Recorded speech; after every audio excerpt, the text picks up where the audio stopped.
I should begin by saying this is a true story, and as of writing this happened 6 months ago in mid-November of 2017. I was working at Chick-fil-A in my hometown in New Mexico. It's only a small town, with 5,000 people at the most, but that's enough background. It all started when I was called in to cover the night shift for a new employee who had not shown up for work. This was the third shift in a row, and my manager called me.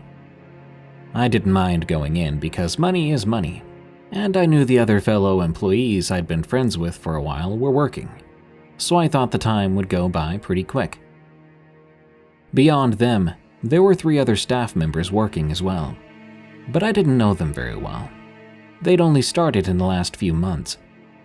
I hadn't really worked up the courage to interact with them just yet.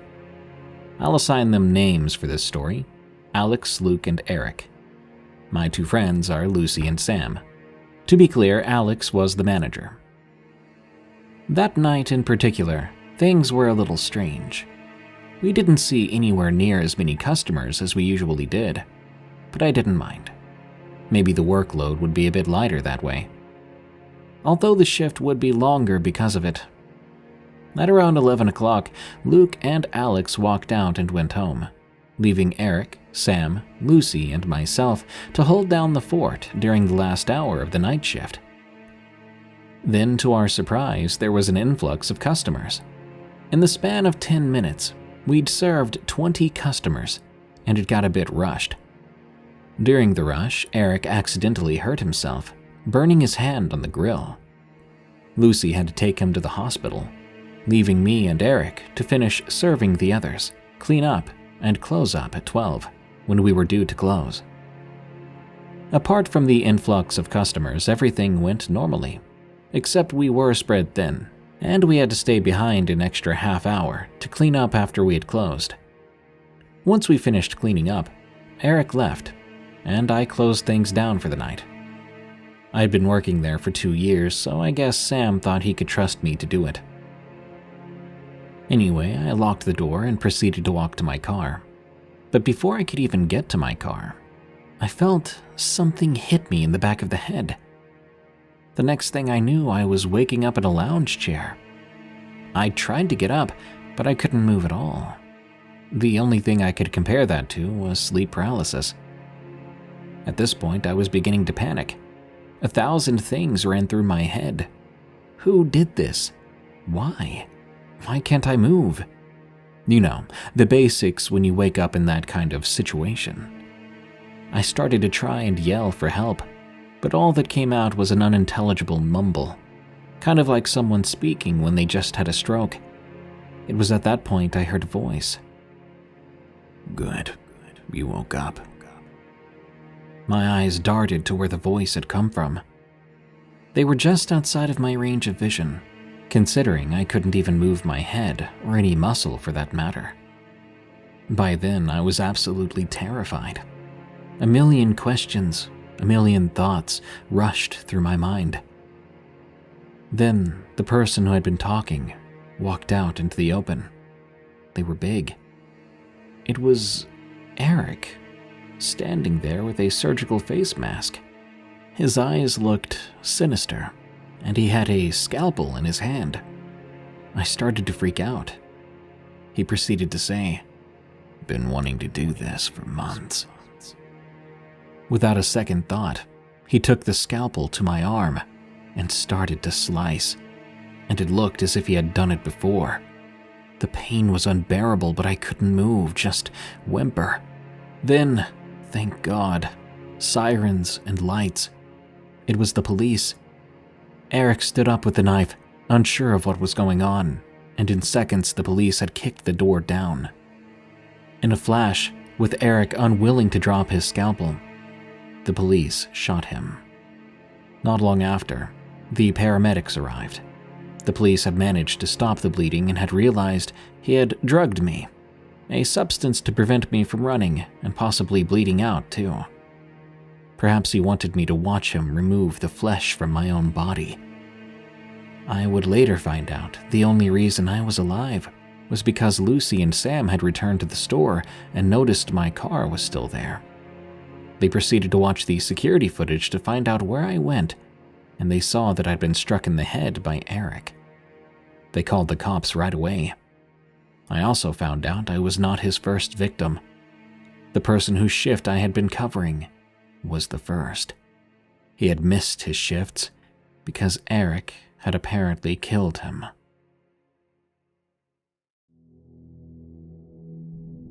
Creep in my living room. From Anonymous. About 5 years ago, I was living in a small rural town in an apartment building that really had no business being where it was. It was about 3 miles out of town, down a country road with not a lot of houses on it. That being said, it was always quiet, besides the occasional drunk neighbor. It was a normal day. I'd worked third shift, so I slept when I got off work, unless I didn't have work the following night. On August 7th, a day I'll remember forever, I got off work, came home, and decided to just take a short nap because I had to run some errands that day.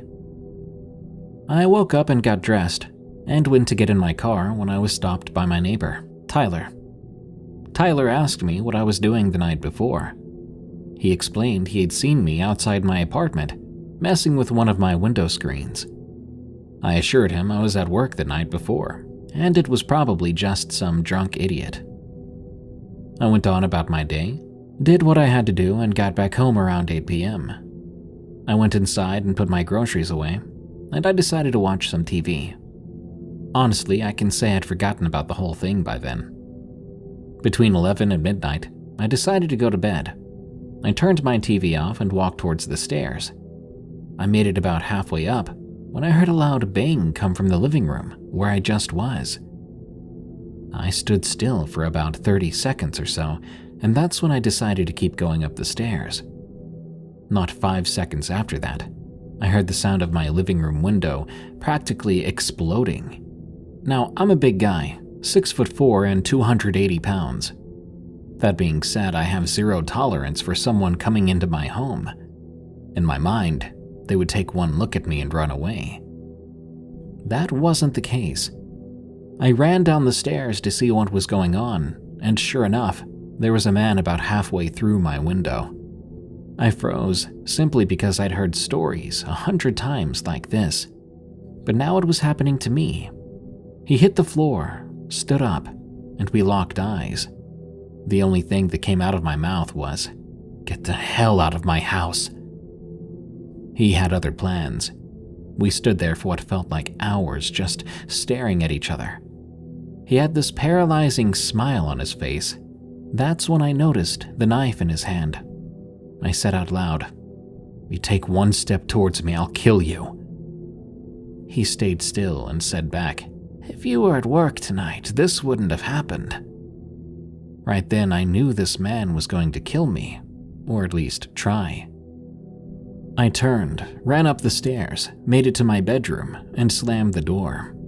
My door doesn't lock, unfortunately, but I decided I'd be safe in here with my Smith & Wesson .45 that stays on my nightstand beside me. I dialed 911, telling the dispatcher what was going on. I can still hear her response to this day. "If your bedroom door opens before officers get to your house, you're within your legal rights to protect yourself." So now in my mind, it's game time. I thought to myself, "Open that door. I dare you. You're done." I couldn't hear anything downstairs, so I sat there in silence. About 5 minutes went by and I hear the police arrive. I opened my window and yelled out. I didn't know if he was still downstairs or not. They told me to stay put until they got to me. I threw my keys out the window so they could enter. Then I heard my front door open, and the police yelled, "Drop the knife! Get on the ground!" I would say another 2 minutes went by, and an officer shouted that I was good to come out. I went downstairs as they were taking him to the car. The female officer told me that when they came in my front door, he was sitting in the living room on my couch, just not doing anything. That really freaked me out. What was he doing? Why was he in my house? I now live about 40 miles away and haven't had any problems since. but this event still gives me chills. I guess all I can say is to arm yourself. You never know what might happen. In the case of this guy, it seemed he knew when I worked and thought I was gone that day. But why he just waited downstairs with a knife, I guess I don't know. Maybe he wasn't coming to rob me. Maybe he wanted to break into my house, wait for me to get off work, and stab me. Mom's Ghost Story. From Anonymous. This is a story my mom told me and my siblings. My mom used to work in an office building as a janitor, along with several other employees. On this night, she agreed to work the late shift and cover for a friend. She usually worked in the mornings and was almost always done by midday.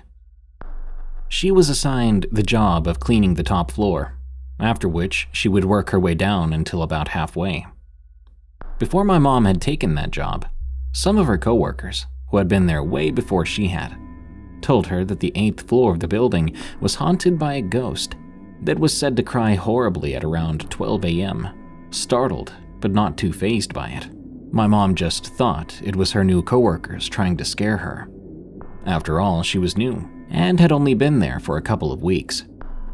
She'd also told me that each floor had a dial that controlled the lights, and you had to set it to a certain time, after which it would reset, and all the lights would turn off one by one. She usually took about an hour on each floor, after which she would continue on to the next. Once she had finished up on the 9th floor, she made her way down to the 8th floor. There, she set the timer for an hour and began to clean. About 55 minutes in, she told me that, all of a sudden, she heard one of the most horrific, spine-chilling screams she had ever heard in her life, coming from outside the hallways. It seemed to originate from one of the offices she was cleaning. Out of fear, she panicked, dropping all her things, and she ran for the elevator. From behind her, she could hear loud cries from a woman, something you would only imagine you'd hear in a horror film. As she desperately ran for the elevator, the lights she had set for an hour began to turn off one by one, leaving a trace of darkness behind. When she finally made it out, she made a phone call and quit the next day.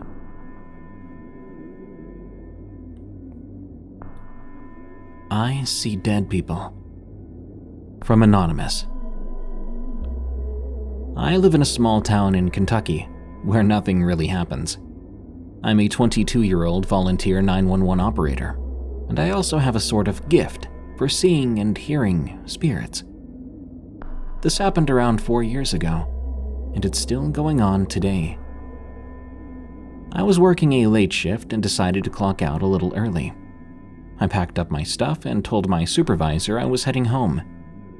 But then, one of the other volunteers came running in, telling us that a woman's car had been found abandoned, and the lady was nowhere in sight. The police went from place to place looking for this woman. Let's call her Krista. Krista had apparently been driving home on the BG, and the police say that her car must have broken down. Now, fast forward a year later, no one had seen or heard from Krista since that night she went missing. People in our town began to talk about how she must be dead, or maybe she ran away. The police did a full investigation and came up with nothing. Everyone suspected that her boyfriend Beau had something to do with her disappearance, but the police couldn't prove it. Now, all that happened about 4 or 5 years ago, and you're probably wondering what that has to do with me. Well, a few months back, I started to have these nightmares of a woman whose car broke down. She went to go look for help, but was abducted. Sound familiar? Well, it should, because at the time, I had no idea that Krista's car was broken down and that they believed she went to find help. I only knew that a woman's car was found on the side of the road. As time went on, the nightmares grew worse and worse. I kept having them, and each one had more and more details. The last one I had was of 2 men burying a body in the woods. I believe that Krista was murdered. and she's showing me where her killers buried her body. The Clown in the Elevator, from Alexis D. I now live in a big city after moving from a small town a few months ago. I attend college, and I'm working to get my bachelor's degree in criminal justice. I live with my mother and 2-year-old son in an old apartment building we just moved into.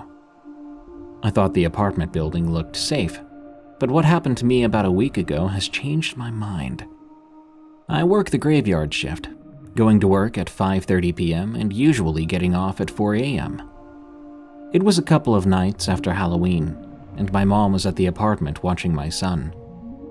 A friend from work sometimes gives me a ride home, and he had just dropped me off. Being a young female and it being dark out in a big city is why he usually walks me to the door. I tell him thanks, then I reach for my key because the entrance doors of my apartment building are usually locked after 10 p.m., and tenants are only allowed to get in after hours. As I unlocked the door, I noticed that the knob turned, and the door was already unlocked. Funny, I thought to myself. The entrance doors to this place are never open like that. As I walked in, I decided to take the elevator. I got inside and put my key into my purse. With my head down, putting my key back, I suddenly heard someone step into the elevator with me. I lifted my head, and I got startled big time. There stood a man in a full clown outfit. The outfit was blue with white stripes going up and down.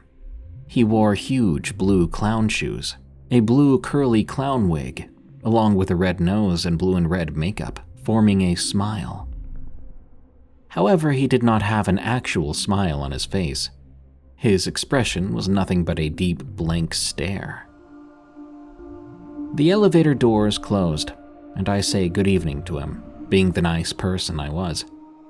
Suddenly, his deep blank stare turns into a sinister look. At me.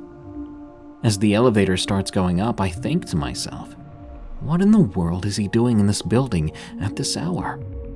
Was someone having a party?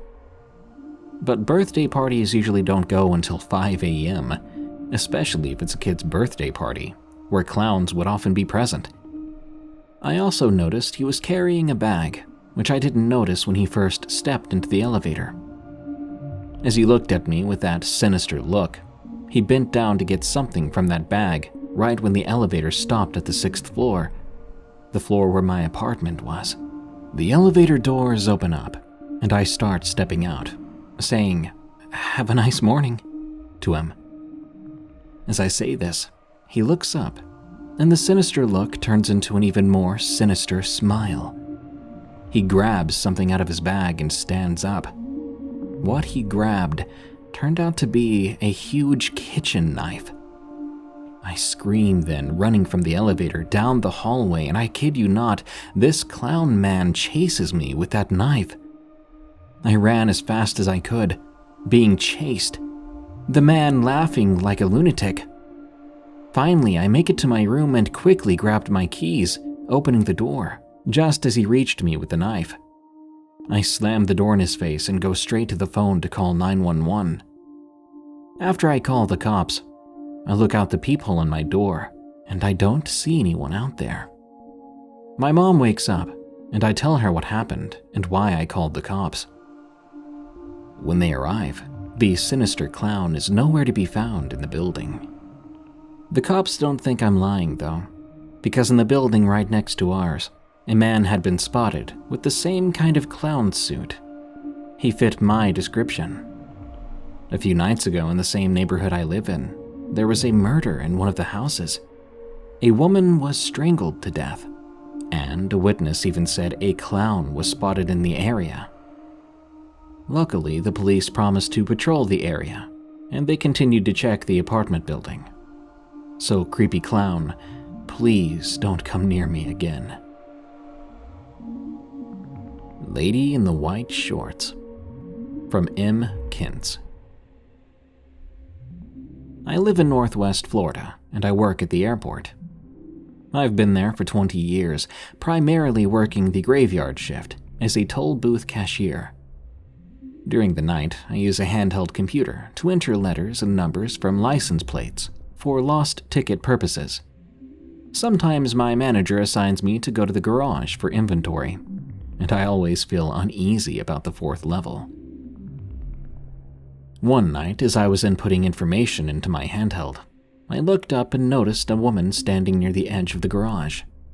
She was wearing a short-sleeved baby blue shirt and white shorts. She didn't move or look back, and her shoulder-length black hair framed her face. I couldn't help but wonder why she was wearing shorts when it was around 42 degrees outside. Nevertheless, I shrugged it off, continuing to enter in more license plates. A few seconds later, when I glanced up again, she was gone. I didn't hear any footsteps, and the sliding door that led into the lobby by the elevator didn't make its usual squeaking sound. I immediately informed my managers and coworkers about what I'd seen, but they looked at me as if I was crazy. Since then, whenever I go to the 4th level, I make sure to check my surroundings more attentively.